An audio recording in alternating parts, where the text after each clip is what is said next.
here we go. You've made it this far in the podcast and all the other stuff that we've been putting out and getting people into Rally Raid. And now you've got your equipment. You've got a plan. You want to start riding road books, making your own road books, that kind of stuff, and getting into this whole Rally Raid thing. So here is the next step. So in this video, we're going to talk about creating a road book using a tool called Tulip.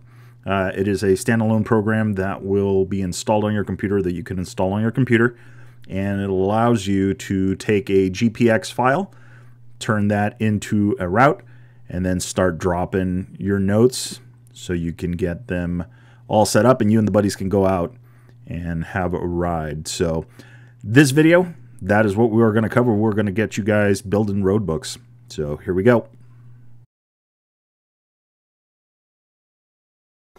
What I have done up until this point is created a GPX file and imported it into Tulip. And that will allow me to get started on a roadbook without having to use their snapping features and all of their stuff. So it's just faster for me to do that. If you want to learn how to make a GPX file using like Google My Maps, which is what I did to create this one, there's a link down in the description that'll take you to the video on how to do that. So, all right. So we want to get started, and what I did is simply clicked on the box over here with the hamburger menu, as you would call it, hit Import GPX, select the file, it imports it, and it drops a couple points. So now what I'm going to do is hit the arrow. That is going to drop down, and I'll be able to see the notes. We are at 000 on this one.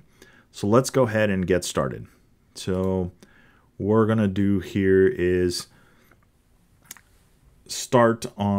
let's start first with the box in the center. This is your road description, right? So or your Tulip. What we want to do is create something that is representative of what's on the ground. So I know this is where the pavement ends on this road. So let's go ahead and enter on a road. And then we're going to do that. And it will select it there. And then what we're going to do is we're going to exit on, and we're going to do that, and we can go either track or we can go off-piste.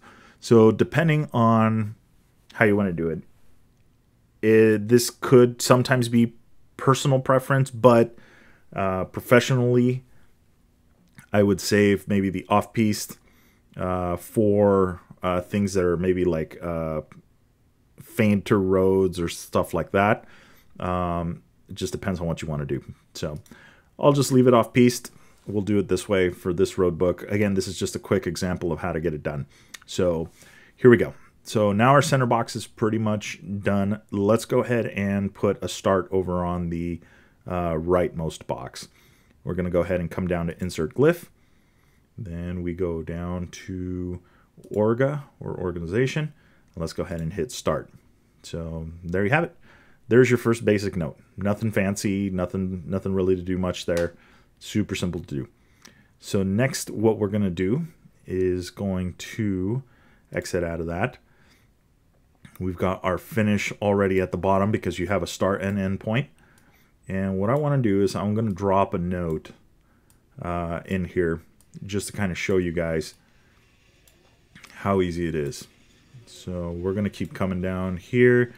Let's go ahead and use this intersection here to kind of get an idea of how to do it. So I'm going to click on this. You can see the gray box in the center of the screen. I'm going to click on it there. I dropped the box. Now let's go ahead and double click on it. That's going to create another note. Now what we've done here is now the note has popped up, 2.44 kilometers since the start. 2.44 kilometers since the last note, which was the start. You are entering on a dirt road, you are exiting on a dirt road. And now what I want to do is I want to add these features here to kind of give a semblance of like, okay, you are on the right path if at 2.44 kilometers you're passing through this section. So we'll go ahead and open the box. I'm going to hit the green marker here, and what that's going to do is it's going to rotate the map so that the map lines up with the box or the Tulip note here. Next, what I want to do is I want to add your roads here on the left and right side. So we're going to come over to this bottom column here where it says add as. Let's go ahead and get some dirt roads there. And we're going to put that there. And then we're going to put that there. So you'll see in the Tulip box that it actually added 2 lines to either direction, indicating that it is an intersection. You can take this last box here, move it around a little bit to kind of get an idea or kind of draw in some of the features, how this road actually looks like. Don't have to be super precise, but give the general idea. So we got this box done. It pretty much represents what's there. The only other thing that I would add is this is again in California, which means there are gates on those dirt roads to the left and right. So let's go ahead and add a glyph to the center here to kind of show how that is. So what I'm going to do is on this center column here, insert into Tulip. I don't want tracks, I want glyphs. So I need one on the left, which is going to be a terrain feature, and it is a man-made terrain feature, and there's going to be a barrier gate or gate barrier. Let's go ahead and add that. And what I'm doing is dragging it around. I'm going to click this top little box of it. I'm going to rotate it so it's kind of indicative of how the actual terrain, or how you would see it on the terrain. And then you can also scale it, you know, up and down by using those. So we've got one there, and now we need one on the other side. So let's go ahead and on this one, maybe there. And then let's go ahead and rotate it to there.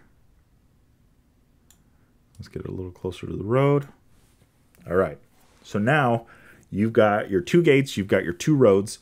So the only thing left to do is maybe give a further instruction, and that's putting it over here on this box. So now you have this column here. Let's go ahead and insert a glyph. And what we're going to do is we're going to do some route details. We're going to do actions. And what we want to do is, well, we want to tell people that it's keep straight on the main track. So you're not going to be deviating left or right here. So let's go ahead and do that. And then just to add some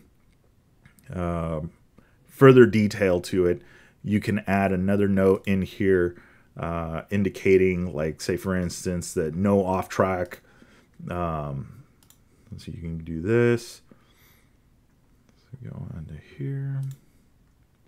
So off track forbidden, which is most of California. So we can go ahead and add that there, so that again it's just another level of telling people. Now you could add it there, or if you wanted to, you could add it in the middle Tulip box. So fairly easy.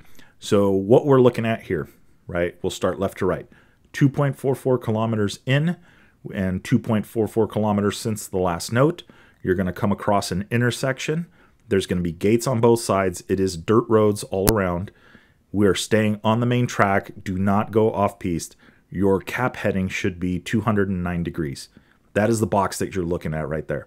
So super simple. And all you got to do is keep repeating. So depending on how complex the route is, it's going to take you maybe longer to do it, or it may take you less time to do it. But in the end, go through them. Don't forget to keep saving constantly, just to make sure that everything gets saved. Just, you never know. There is no undo button, so it's always best to save your work. And then from there, once you are finished and complete and ready to go, you can export the GPX, you can export PDF. So now you're able to take that PDF and print it out in Roadbooks. If you're not using a Roadbook printer or one of those printing on rolls, you could always just print single sheets and then use some tape to go ahead and get those all together. So that is pretty much it. There's not a lot of rocket science to this program. Tulip is actually very easy. I found it very, very simple to start using, and looking forward to doing a lot of Roadbooks on it. So I would highly recommend it.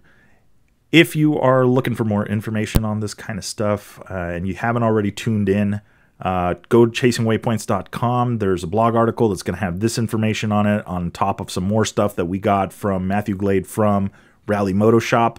And then also, if you haven't already, tune in to the podcast. We've got a really cool series going, starting from zero. And that's basically getting people into rally. So at this point, we've already covered the mentality and why people get into this rally raid thing, that adventure. And then we've covered the equipment that's needed. Thank you to Matthew Glade from Rally Motor Shop for taking the time, and he was able to put together some resources for us, and then also talk a little bit about the equipment that's needed. And then now we are here. So now we're almost to the end of this. Now it's about creating road books and getting more people into making the maps and making these for the buddies and stuff like that. So I hope you guys have fun with this. If you've got any questions, drop them in the comments. We'll get to them. We'll answer them. If I don't know the answer, we'll find you who does, and we'll get them to answer it. So hope everybody's well and riding well, and everything is going great with this lockdown and doing their proper social distancing on a motorcycle. And if you're in California, make sure you stay on the trails. We don't need anything else shut down. So, all right. Stay tuned for more.